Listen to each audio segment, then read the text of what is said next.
ini jenaki bot sapati dan ini jersey number 10 Raja Kusumari kita bot tam hektik sekali ini jenaki satu jenaki bot tam kita hari Raja Kusumari ini depan jenaki kita ko उसका पति काफी सारे गोरे छोड़ गया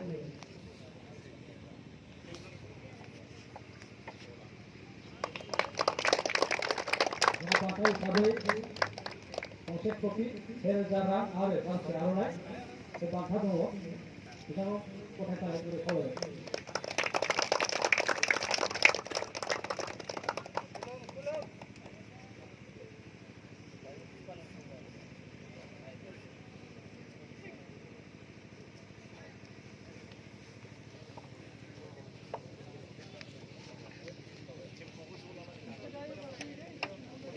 sahabat-sahabat, maka bukan hal tadi.